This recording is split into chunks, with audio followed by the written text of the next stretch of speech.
10 Downing Street says British Prime Minister Boris Johnson is, quote, improving after spending a third night in intensive care for coronavirus complications. The country's foreign minister said Johnson is now sitting up in bed and, quote, engaging positively with the team at London's St. Thomas's Hospital. Meanwhile, China lifted its lockdown of Wuhan, as we told you yesterday, the city of 11 million where the coronavirus first emerged. But after a 76-day quarantine of that city, there are concerns of a resurgence in infections as thousands leave that city.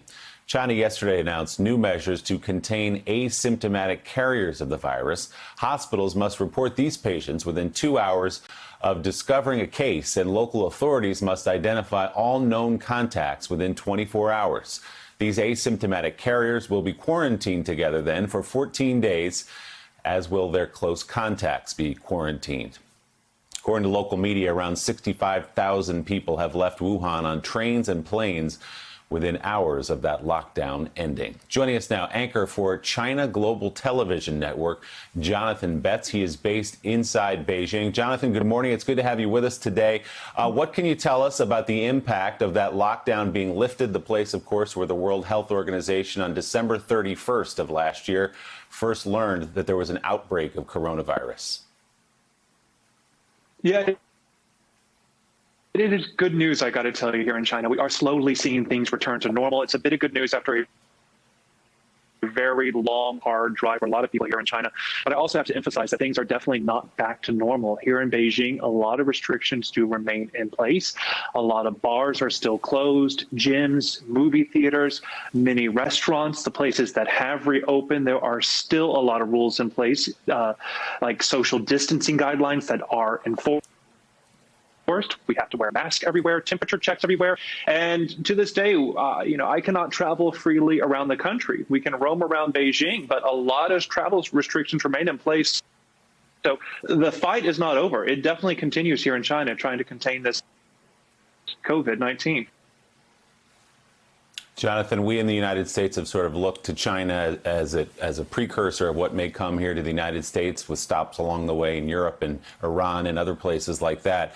But what has it looked like to have this lockdown lifted? In other words, what were the circumstances under which the Chinese government said, OK, we can slowly begin to get back to life the way it was before this outbreak started?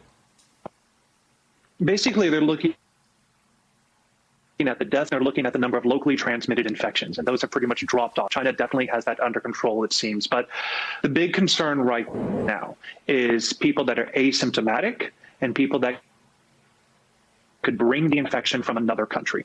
So China is very concerned about that. It has moved mountains without question to try to bring this virus under control. And it's worried that some of that work might be erased if people travel into the country or even within the country and reinfect pockets of the country.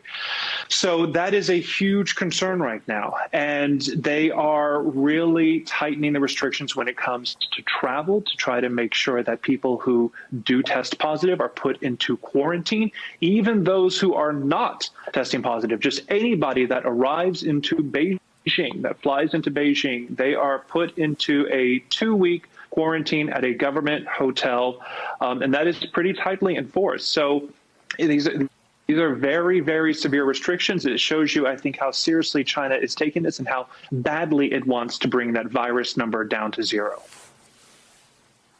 All right, Jonathan Betts with China Global Television Network, American journalist who's worked across the United States as well. Great to have you with us. We'll check back in with you as this goes on. Thank you, Jonathan. Joe, obviously, as we've said a million times on this show, there's not a grain of salt big enough to take with the numbers that come out of China. When they reported a couple days ago no new deaths, I don't think anyone actually believed that. But you can look at the impact of their actions. So when they end a lockdown in Wuhan, for example, and you see all these people flooding out of the city, are they then taking that to other places with them? So, yes, we can look to China, but we have to be very wary of the data that comes out of China. Yeah, you got to be very wary of the data. You got to be very wary of the numbers. Can't trust any of the numbers that come out of China. But again, you're right. You can look at the macro view of what's happened there, how long they were locked down, and when they start to open up the restrictions, what's happening beyond there. And Mika, it points to something that you've been talking about for a few days now, and that is when this first wave is over, actually the real challenge of leadership then comes. It's one thing for a president or a governor or a mayor to say, we're shutting everything down. It's another to try to figure out after the first wave is over, and let's hope it will be over by June. But after that first wave is over, then we're going to find ourselves in a position that China's in, where the first big wave is over. They flattened the curve, and now they've got to figure out how to get people back to work, how to get the economy started again, even in small measures. Because you look at Singapore, they have a second wave coming. South Korea, talking about concerns about a second wave coming. China, obviously, when they open up their economy again, they will see that second wave coming. So the real challenge as we move forward over the next 6 months to a year, to possibly a year to 18 months when we finally get that vaccine that makes this concern a little less immediate. That will be amazing. The question is, how do we live with coronavirus day in and day out? That's where the real challenge in leadership comes in the coming 6 months to a year. There have been challenges along the way, and again, the president says he closed off China, he closed off Europe. Well, unfortunately, the American people can see with their eyes and their losses that it is here, with 14,000 people dead so far. So if you don't read and see that actually people still came in after the moves he says he made, you can see that it is here. The problem is, again, we've been talking about Europe and how the president didn't listen to his own national security advisors when they asked him to shut down travel from Europe at the end of January, and he didn't do it again because he was worried about the stock market. He was worried about the economy, and that allowed a lot of people from Europe to come over, and in fact, especially a lot of New Yorkers, according to these two latest studies that the New York Times is reporting on today. It's incredible.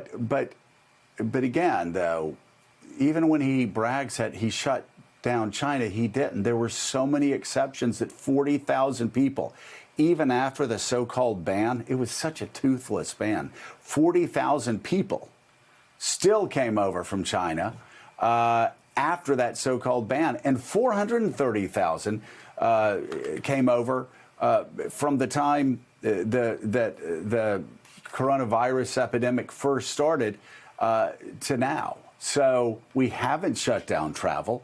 It's caused an awful lot of problems. And for those liberals that were saying that it's, I don't know, whatever they were saying, it was like racist or xenophobic to shut down travel.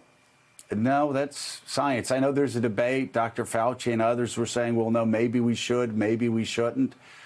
I mean, come on, it just makes sense. If you're going to slow down the rate of infection, then you need to shut down the borders and you need to shut down travel. And those are some issues also that we have to keep thinking about as we move forward. Yeah, coming up, it's a common factor across China, Italy, and the United States. Far more men are being hospitalized for coronavirus than women. We'll talk to our chief medical correspondent about that and also some new numbers on deaths of younger Americans from the virus.